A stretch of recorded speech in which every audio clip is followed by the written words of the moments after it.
Hello and welcome to another midweek video. Today's video will attempt to address the role of cognitive dissonance when dealing with narcissists. This will probably be the only video where you hear me speak about cognitive dissonance, as I personally do not like the term, because straight away it seems more complicated than it needs to be. So I will attempt to break this down in the simplest way possible. But first of all, in this video, I talked about the things that make someone susceptible to the charms of a narcissist. But what I didn't touch on is that those are the very same things that keep us trapped in a relationship with a narcissist. The things listed were a lack of love in childhood, low self-esteem, and naivety. And these are the very same things that can cause people to practice cognitive dissonance. Cognitive dissonance is defined as the psychological conflict that arises when two or more modes of thought contradict each other. Cognitive has to do with the mind, and dissonance refers to a lack of agreement or inconsistencies, usually referring to the beliefs or ideas that one holds. This happens a lot when dealing with narcissists because the idea we have of the narcissist is engraved in our minds during the love bombing phase. We are deceived into thinking they are something they are not. We build a basis of who we think they are based on this phase of the relationship. So when the relationship progresses and changes and the narcissist begins to devalue us and treat us badly, that is not consistent with how the relationship was in the beginning. So this is where cognitive dissonance comes in, as now we have two opposing ideas of who the narcissist really is. And what do we do with that information? Well, cognitive dissonance influences us to reconcile these inconsistencies by ignoring, downplaying, and even making excuses for the narcissist's negative behaviors. Cognitive dissonance leaves us feeling uneasy in our mind and in our spirits because we are going against facts. We are going against our intuition to brainwash ourselves into thinking that it cannot be so when it is. We try to create a distance between who we think the narcissist is to what we now hear or see before our eyes. And there are many reasons why someone would do this. But the three things I touched on previously is what I will go into again.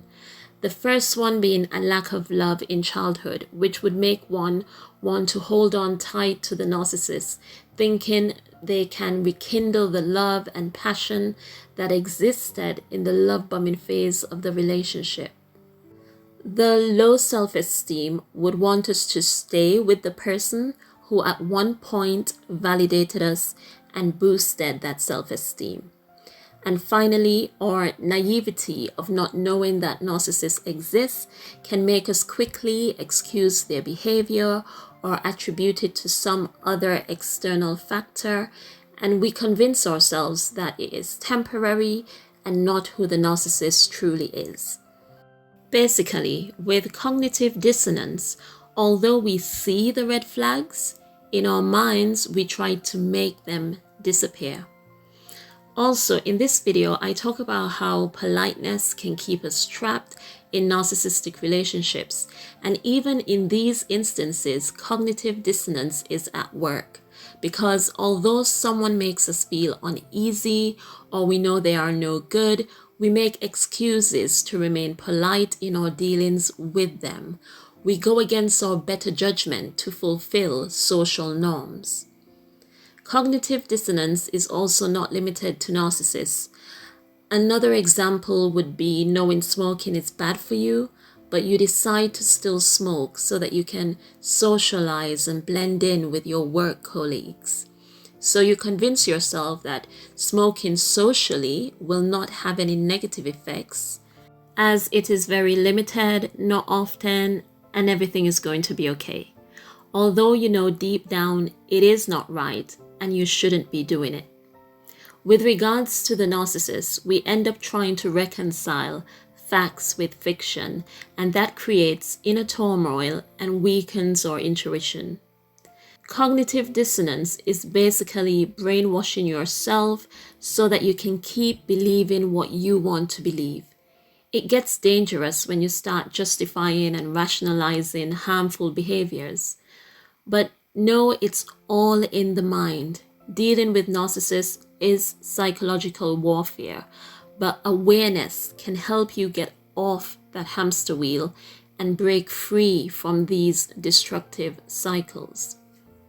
But to conclude, apart from pardoning the narcissist's negative behaviors, being involved with a narcissist can lead us places we never wanted to go, and even do things we never thought we would do. They can influence us to go against our own principles and beliefs, and I guess that is why there is a lot of cognitive dissonance at play. It's interesting how being with a narcissist will have you constantly fighting against yourself. Narcissists are not good for us, and everything within us tries to warn us. Let us no longer ignore those urges. Okay, that is it for today, but I would like to know, what has been your experience with cognitive dissonance?